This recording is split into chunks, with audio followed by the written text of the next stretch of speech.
Halo, hari ini kita akan bahas lagu Mary on a Cross.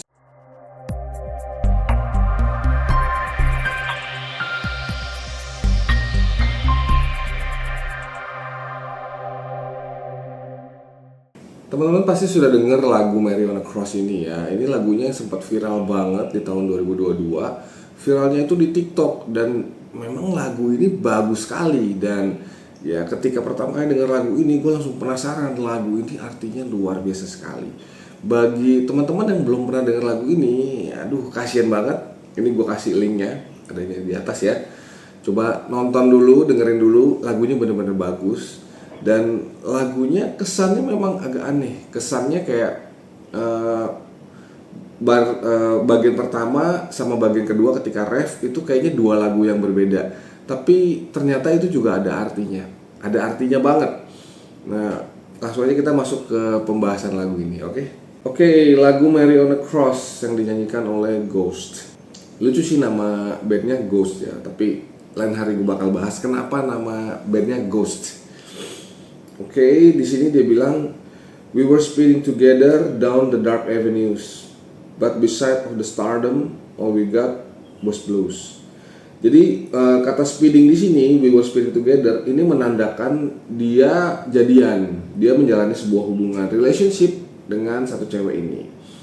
Di down the dark avenues. Nah, dark avenues ini bisa diartikan juga mereka tuh jadiannya di tempat yang dark, yang gimana dark ya bilangnya, tempat yang nggak bagus lah, mungkin banyak masalah, mungkin banyak godaan, banyak cibiran gitu ya kan.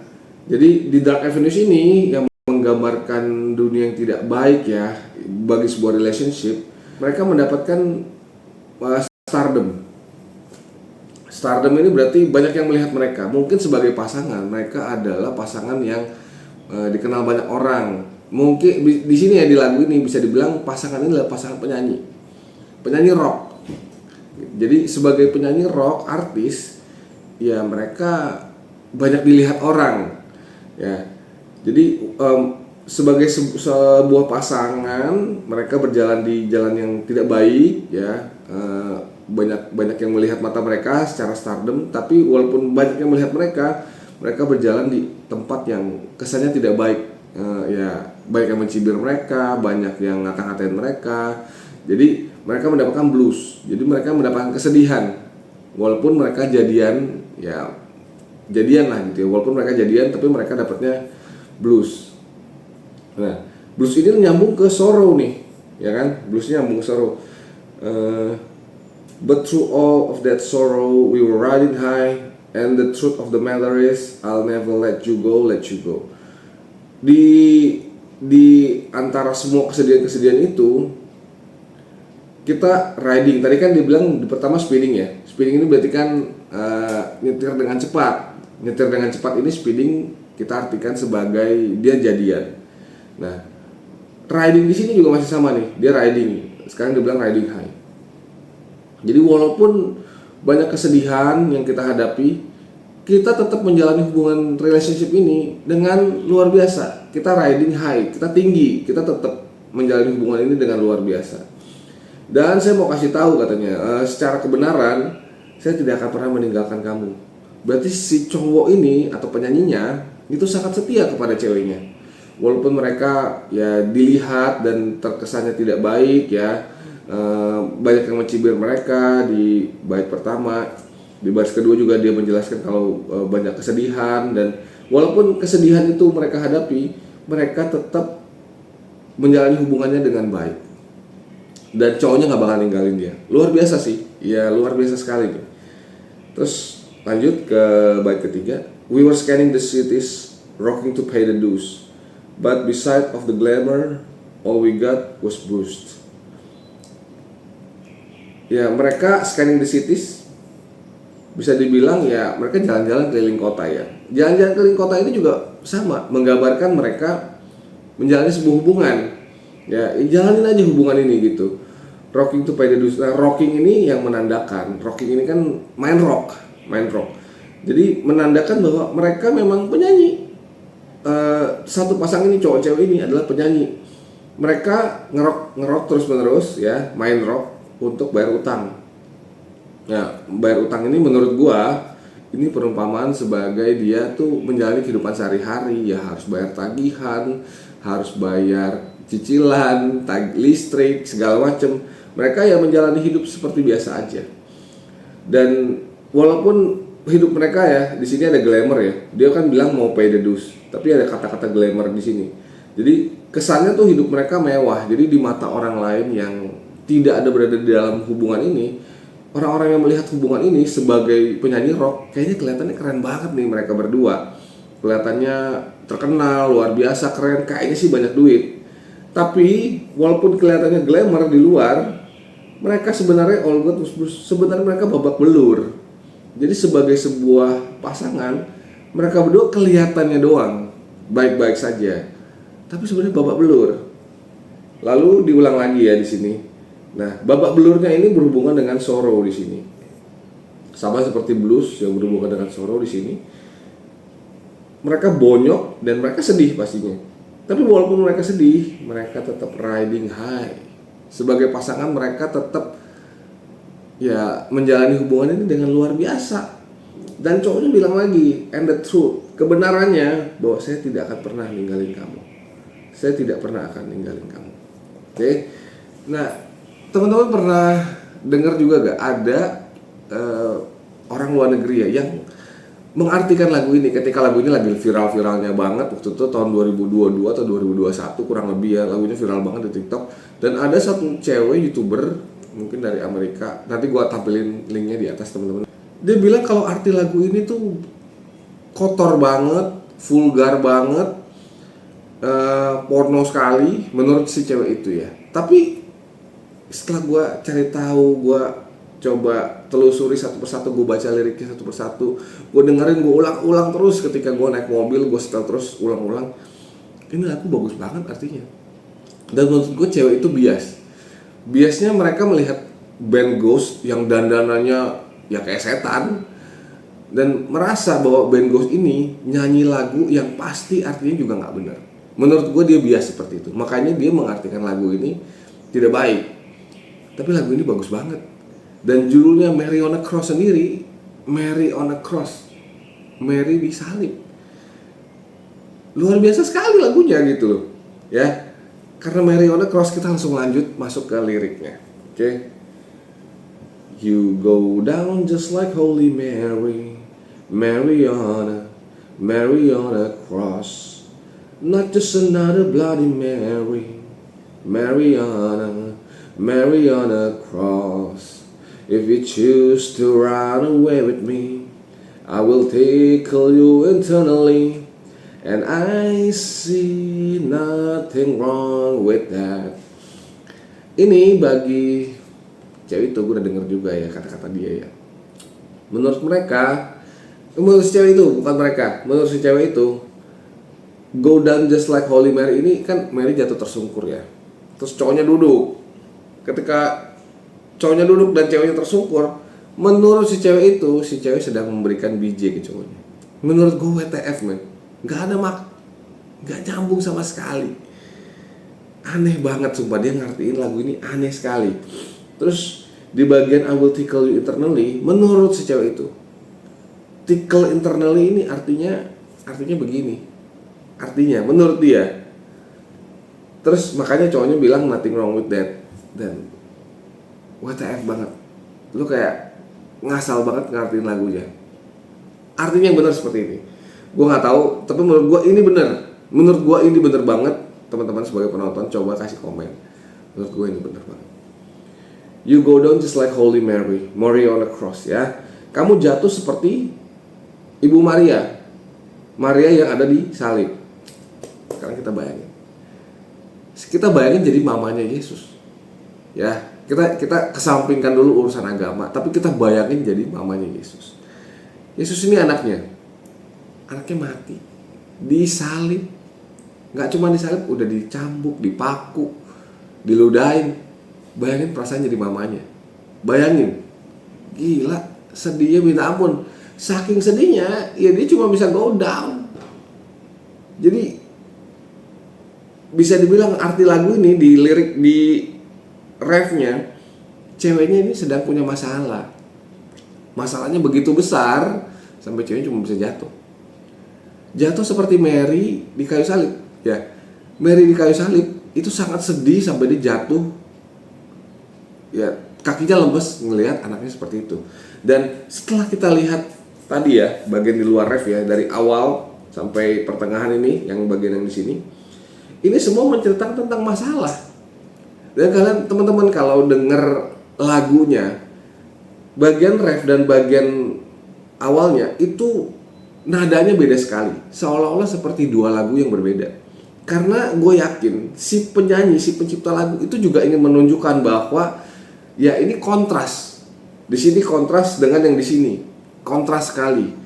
Liriknya, nadanya semua kontras dengan yang di sini. Oke, di sini semua menceritakan tentang masalah tadi ya. Mereka lagi jadian bersama, hubungannya terlihatnya tidak baik, bahkan dicibir orang. Ya kan, walaupun mereka terlihatnya luar biasa ya, stardom, glamour, tapi mereka blues, mereka bonyok, ya kan. Walaupun mereka bonyok, mereka tetap riding high, ya, mereka tetap riding high, mereka tetap menjalani hubungannya dengan luar biasa. Oke, kita balik ke refnya. Si ceweknya ini merasa masalahnya berat sekali sampai dia cuma bisa jatuh tersungkur. Nggak cuma jatuh tersungkur, dia juga minum Bloody Mary, ya kan? Not just another Bloody Mary. Jadi Bloody Mary ini bukan nama Mary-nya ya, tapi ini adalah sejenis minuman alkohol. Jadi si cewek ini nggak tahu namanya siapa, tapi ya dia mengibaratkannya dengan Mary on the cross, ibunya Yesus. Ya cewek ini masalahnya berat sekali sampai dia jatuh, dan tidak hanya jatuh, dia mabok-mabokan. Ya, dia mabok. Bener-bener cewek ini stres luar biasa gitu. Tapi si cowoknya menawarkan sebuah solusi. Kalau kamu pilih untuk kabur bersama saya, run away.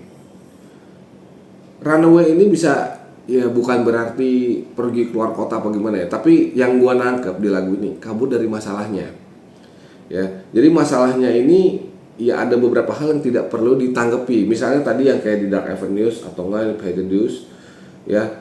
Ada hal-hal yang ya misalnya dicibir orang, lu dikatain orang, lu dihina-hina, lu digosipin yang aneh-aneh, karena mereka berada di stardom ya. Sebagai penyanyi rock, banyak yang melihat mereka ya, atau sebagai pasangan yang biasa lah, mungkin kalau teman-temannya banyak yang melihat mereka, atau mungkin di kantor, bos, manajer, ya pasti dia lebih banyak dilihat orang daripada kalau ya misalnya OB gitu ya. Intinya mereka berada di atas, jadinya banyak yang melihat mereka. Dan daripada ya dia ngajak run away, daripada lu peduli dengan apa kata-kata mereka, ya lu kabur aja sama gua, kita nggak usah peduli, kita diemin aja kata-kata mereka. Ya, lu ikutin gua aja, lu ikutin gua mau hibur lu dengan cara apa? Dengan cara tickle internally. Nah, si cewek itu dia bilang tickle internally ini artinya begini. Jadinya ya digelitik dari dalam. Tapi teman-teman sadar gak, dari awal liriknya semuanya ini tidak ada yang direct ngarahin bahwa ini artinya ini loh gitu, nggak ada. Semuanya ini kiasan. Semua yang ada di sini tuh kiasan. Liriknya tuh luar biasa, kiasan semua.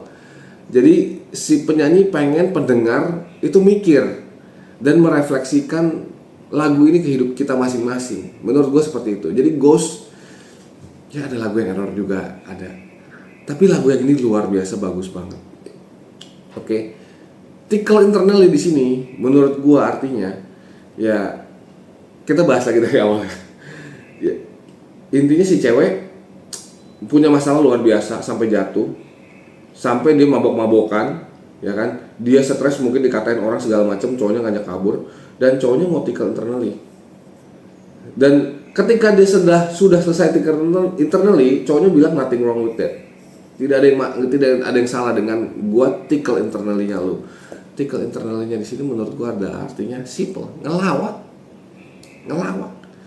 Jadi ketika ceweknya menghadapi semua masalah segala macam sampai mabok-mabokan, jadi kan dalam keadaan berduka, cowoknya malah pilih buat ngelawak. Bagi banyak orang, ya lu lagi berduka, abis itu gua ngelawak, itu kesannya kayak itu nggak pantas, itu kayaknya salah. Tapi buat cowok, buat si cowok ini nggak ada yang salah. Kamu lagi sedih, saya mau hibur kamu. Cara saya begini, cara saya ngelawak buat kamu. Tickle internally sampai di perutnya terkocok-kocok, terbahak-bahak ya kan. Kalau ngelawak kan bisa dibilang kan ngocok perut gitu ya. Itu yang mau dilakukan oleh si cowoknya. Dan ya itulah arti lagu ini. Arti lagu ini seperti itu. Ya intinya mereka menjalani sebuah hubungannya dilihat oleh banyak orang dan ternyata hubungannya banyak masalah. Ya walaupun punya masalah itu banyak, mereka tetap riding high, mereka tetap menjalani hubungannya dengan baik. Tapi walaupun mereka menjalani hubungannya dengan baik, si ceweknya stres. Ya wajar lah ya ceweknya stres dan cowoknya mau hibur ceweknya dengan cara ngelawak. Tapi liriknya belum habis. Ya, ini masih ada sedikit lagi liriknya. Jadi setelah ref yang pertama dia masih ada lanjutan sedikit, lalu masuk ref kedua sebagai penutup lagu. Tapi ref keduanya gue bakal persingkat aja. Ya. We were searching for reasons to play by the rules, but we quickly found it was just for fools. Ya. Ini searching for reasons to play by the rules. Jadi sebagai sebuah pasangan dia mau play by the rules. Play by the rules berarti kan menjalani hubungan yang benar, yang lurus, yang menurut semua orang benar, ya kan? Mereka cari-cari alasan. Kalau gue jalanin yang benar, nih sekarang gue udah jalanin yang benar nih. Terus alasannya jadi apa kebaikan dari kita jalani kebaikan ini? Tapi setelah mereka menjalani hubungan yang baik, yang lurus, yang mungkin bebas dari dosa, tidak berzina, segala macam, mereka melihat bahwa mereka menemukan bahwa itu cuma buat orang-orang bodoh. Kenapa mereka bilang seperti ini? Kenapa mereka bilang it was just for fools ya? Jadi menjalani kehidupan yang lurus, yang benar, yang gak cuma soal berzina juga tadi ya. Tapi ya misalnya hidup itu tidak nyogok, hidup itu tidak ada bantuan dari ordal, hidup itu tidak nepotisme, hidup itu tidak ya banyak hal yang kita tahu hidup ini ternyata tidak baik. Ya, dia menemukan ya quickly found it was just for fools. Jadi ternyata hidup lurus, hidup dengan cara benar itu kesannya seperti orang bego. Ya kalau gue jalanin hidup ini tanpa nyogok, kayak bego ya. Orang lain nyogok sampai duluan loh. Ya. Kalau gue nikah nggak direstui, orang lain kebobolan duluan, terus disuruh nikah. Tapi kita yang menjalani hubungan dengan benar nggak boleh nikah. Kayaknya kayak bego banget kita ya. Jadi banyak hal seperti itu yang membuat mereka merasa kok kayak kita kayak orang bego ya. Gitu. Dan balik lagi, dia bilang melewati semua kesedihan itu kita tetap riding high. Berarti pasangan ini pasangan yang luar biasa. Masalahnya dia sudah menghadapi masalah berkali-kali, masalahnya banyak, tapi dia tetap menjalani hubungan dengan baik, riding high. Gitu. Terus masuk lagi ke ref yang tadi, tapi di ref yang kedua itu ada tambahan. Dia bilang di sini nih tambahannya nih. Your beauty never ever scare me. Pardon me for my ugly writing, okay? Ya karena nulisnya pakai spidol, gue nggak bisa hapus. Ada typo dikit, wajar, oke? Kecantikanmu tidak pernah menakuti saya. Ini lirik yang gue tadinya bingung banget. Kan ceweknya cakep ya? Kok takut? Cakep? Kok takut? Bingung banget nih. Cakep tapi takut. Tapi gue refleksikan lama ya, gue lagi naik motor mikir supaya nyalan cakep tapi takut apa ya? And then I got it. Jadi ini cerita intermezzo sedikit di luar lagu ini. Dulu ketika gue sekolah SMA, gue deket dengan satu cewek. Cewek ini salah satu yang tercantik lah di sekolah. Dan gue orangnya memang supel, gue berteman dengan banyak orang. Ya luckily gue deket dengan cewek ini. Gue gak jadian, gue cuma deket aja. Dan karena gue deket sama dia ya kadang-kadang gue anterin dia pulang, kadang-kadang pas istirahat kita ngobrol bareng. Dan ternyata ada yang gak seneng. Ada satu cowok ya, teman sekelas malah datang. Dia bilang, lu ngapain lu deket-deketin cewek gue? Cewek lu? Siapa? Ini si A nih, lu ngapain gara-gara dia, lu nganterin dia pulang lagi lu. Wah, terus dia mau tonjok-tonjokan sama lu. Waduh, aneh banget nih orang. Gara-gara gue dekat sama si cewek A ini, si cowok ini mau ribut sama gue, mau tonjok-tonjokan. Terus di event lain ada teman kita, siapa, ketika kita sekolah ada teman-teman kita yang sudah 17 tahun dan ada acara Sweet Seventeen. Gue satu motor sama dia, gue jemput dia dari rumah, gue anterin dia lagi pulang ya. Ketika gue sampai ke venue ulang tahun, si cowok ini ngelihat gue sama cewek ini lagi parkir motor, disamperin di parkiran, mau ribut di parkiran, mau tonjok-tonjokan. Padahal gue sama si cewek ini juga fan-fan aja, kita temenan aja, kita nggak jadian, kita temenan aja. Tapi temenan dengan cewek cakep ternyata resikonya besar. Kalau dipikir-pikir peristiwa SMA ini tolol, konyol sekali ya. But it happened, really, it happened to me. Jadi beauty never ever scare me di sini yang gue nangkep ya. Si cewek ini cakep sekali, sampai si cowok ini punya godaan, 2 godaannya. Godaan pertama, ya dia takut ada cowok lain yang suka sama dia, tapi tidak takut ya. Godaan, jadi cewek ini karena saking cakepnya dia menjadi man magnet. Banyak cowok-cowok yang bisa naksir sama dia. Dan dia sebagai cowoknya beneran sekarang tidak takut saingan. Mau suka sama cewek gue juga, ya nggak apa-apa, udah jadi punya gue gitu. Dia nggak takut. Dan nomor 2 godaannya, saking cakepnya si cewek ini, mungkin cowoknya bisa jatuh dalam godaan ya, mungkin bisa berzina gitu. Tapi cowoknya nggak takut juga. Jadi kecantikan lo tidak pernah menakuti gue. Gue bisa menerima lo apa adanya. Lo cantik luar biasa pun gue oke. Dan gue akan tetap terima lo gitu. Jadi gue simpulkan arti keseluruhan dari lagu ini, oke? Judulnya Mary on a Cross. Berarti inti utama dari lagu ini adalah si cewek ini yang sedang sedih, jatuh tersungkur. Ya, sebagai pasangan, mereka menjalani kehidupannya di mata banyak orang. Mereka glamour, mereka stardom, mereka terlihat luar biasa. Tapi walaupun mereka terlihat luar biasa, mereka babak belur di dalamnya. Mereka bisa dibilang menghadapi ya mungkin ya tagihan, ekspektasi dari saudara, ekspektasi dari tante, segala macem, omongan tetangga, dicibir, dibilang kayaknya lu kaya tapi kok kayak kalian nggak punya duit, kayaknya lu banyak duit tapi kok lu nggak pernah beli ini itu. Banyak dicibir orang, tapi mereka tetap menjalani hubungannya dengan luar biasa, riding high. Tapi walaupun mereka menjalani hubungannya dengan luar biasa, si cewek ini tetap sedih ya. Mungkin sebagai wanita tidak sekuat laki-laki menanggung godaan atau cibiran dari berbagai pihak ya, berbagai circle-nya, nggak sanggup. Makanya cewek ini sedih, saking sedihnya kakinya lemes, terjatuh dan minum mabok. Sampai di situ cowoknya pengen menghibur ceweknya dengan cara ngelawak. Orang-orang merasa si cewek yang sedang berduka dan terlihat banyak masalah ini itu tidak layak, tidak pantas dihibur dengan cara ngelawak. Tapi buat si cowok ya nggak apa-apa. Menurut gue cara ini layak. Loh yang tahu si cewek ini kan gue yang tahu. Orang lain nggak kenal. Orang lain tidak sekenal cewek ini seperti gue kenal dia. Makanya menurut si cowok, cara tickle internally atau ngelawak di depan cewek ini itu adalah cara terbaik. Dan info terakhir, ternyata si cewek ini cantik sekali. Saking cantiknya, ya banyak yang naksir sama dia. Dan cowoknya juga bisa tergoda kadang-kadang karena saking cantiknya. Mungkin nggak cuma cantik, seksi sekali juga. Tapi ternyata cowoknya pun tidak takut dengan godaan itu. Jadi itulah arti dari lagu Mary on a Cross. Gimana menurut teman-teman? Benar? Atau teman-teman punya arti sendiri? Menurut teman-teman mungkin ada arti yang lain di dalam makna lagu ini? Gimana? Coba tulis di kolom komen.